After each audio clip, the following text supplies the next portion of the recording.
My name's Ian Bailey, and I want to show you all.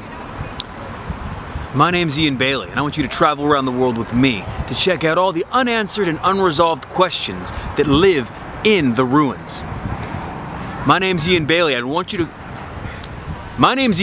want you to travel around the world with me to check out all the unresolved questions we have about ancient ruins, the pyramids, Chichen Itza, Machu Picchu, and more. We're going to go there and we're going to show how these ruins couldn't possibly have been built in the way the archaeologists said they were. And you know what?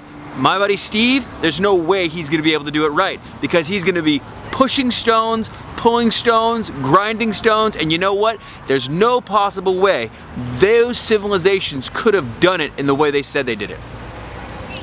My name's Ian Bailey, and I want to travel around the world and show you all the amazing architects. Hey, stop it. Pay attention.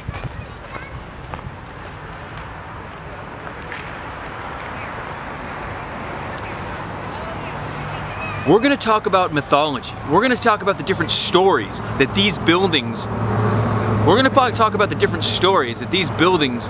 We're going to talk about the different stories about these buildings. We're going to talk about how archaeologists say it was done, and we're going to talk about how the locals say it was done. We're going to talk about the mythology. We're going to talk about conspiracies. We're going to talk about all the different elements that go into this construction that don't make any sense. I mean, how does anybody build a 250? How does anybody move a 250-ton stone? Tell me that, Steve. How would they possibly bring these, like, when you look at the pyramids, how are they going to put 162, looking at the pyramids, Steve, how do they put 120-ton stone 167 feet up in the air? Tell me that. When you look at Machu Picchu, how on earth?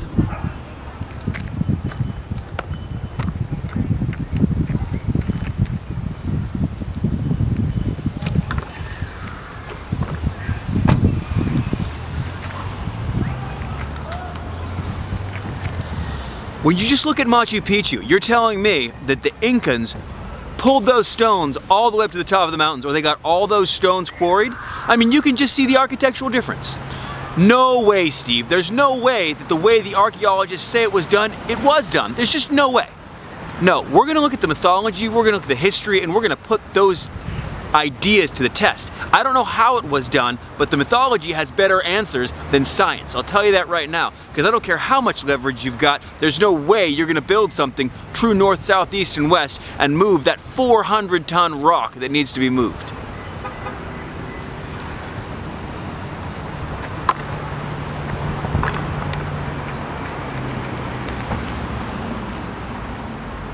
My name's Ian Bailey, and we're going to talk about all the amazing architecture and buildings that exist around this planet. We're going to talk about the mythology that's involved, because you know what? There's a lot of stories, there's a lot of history that doesn't make any sense. Like, for instance, look at the pyramids. 167 feet up in the air, they're lifting stones that are 120 tons? There's no way. I mean, all the conjecture that you come up with, all the different science that you come up with is not going to explain how they move those stones there. There's no way. There's got to be another alternative, because remember, today's science fiction is tomorrow's science fact, just like yesterday's science fiction is today's science fact.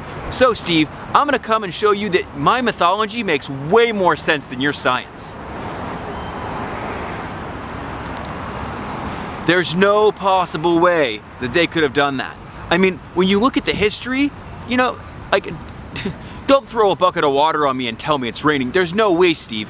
No, you've got your science. I may have my mythology, but you know what? When you're stuck there trying to move a stone saying that this is how it was done, my mythology is going to look way cooler. You know, there's so much we don't understand about how things were done, how things were moved. We need to open up to new ideas. We're going to travel around the world, and we're going to put archaeologists and science to the test about how they say these things were done. No one ever questions it. Well, we need to start questioning as to how these things were done.